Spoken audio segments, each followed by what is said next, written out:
Nevada, ours is a fight for the future, and it is a fight for freedom. Across our nation, we have been witnessing a full-on assault on hard-won, hard-fought freedoms and fundamental rights. The freedom to vote, the freedom to be safe from gun violence, the freedom to love who you love openly and with pride.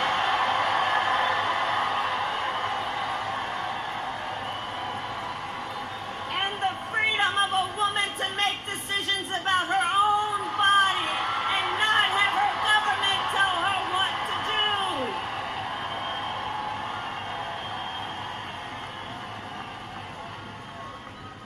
A fight for freedom. And on that last point, we all know how we got here. When he was president, Donald Trump handpicked 3 members of the United States Supreme Court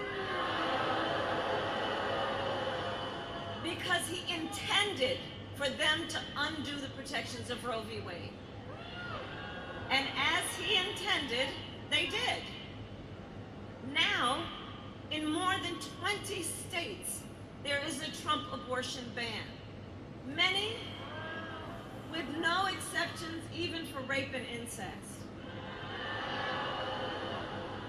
And be sure, if he were to win, he would sign a national abortion ban, which would outlaw abortion in every state, even Nevada. But we are not going to let that happen.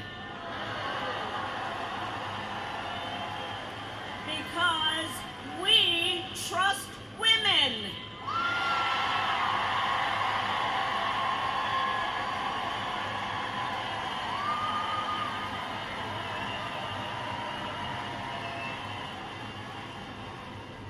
And when I am President of the United States and Congress passes a bill to restore reproductive freedoms, I will sign it into law.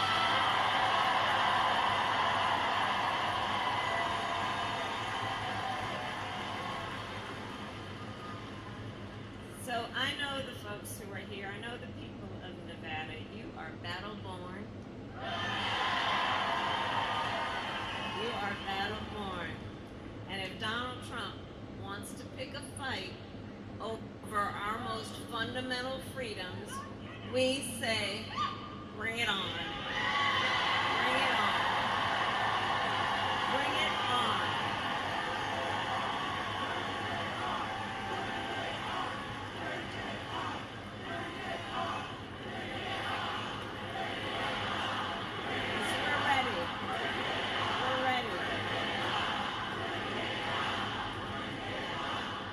So Nevada, generations of Americans before us led the fight for freedom.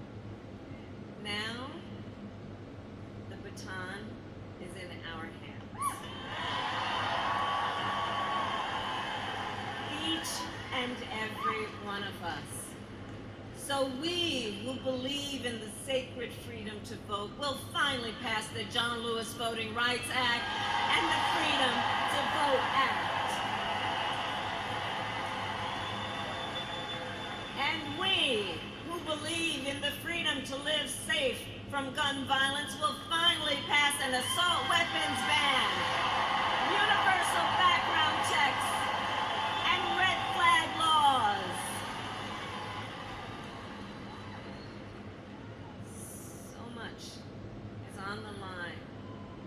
is on the line in this election. And understand, this is not 2016.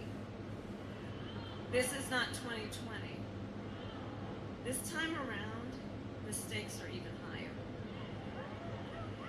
And that's because last month, the Supreme Court of the United States basically told the former president that going forward, he will effectively be immune no matter what he does in the White House. But about what that means. So Donald Trump has vowed to be a dictator on day one if reelected. He said he will weaponize, essentially, the Department of Justice against his political enemies. And even called for the, quote, termination of the Constitution of the United States. Let us be very clear. Someone who suggests we should terminate the Constitution of the United States should never again stand behind the seal of President of the United States.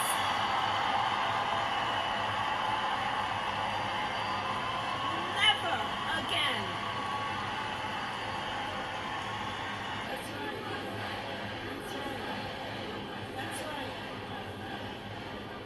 We know what we stand for as Americans. And you know, it all comes down to this. We are here together because we love our country. We love our country. And I do believe it is the highest form of patriotism to fight for the ideals of our country.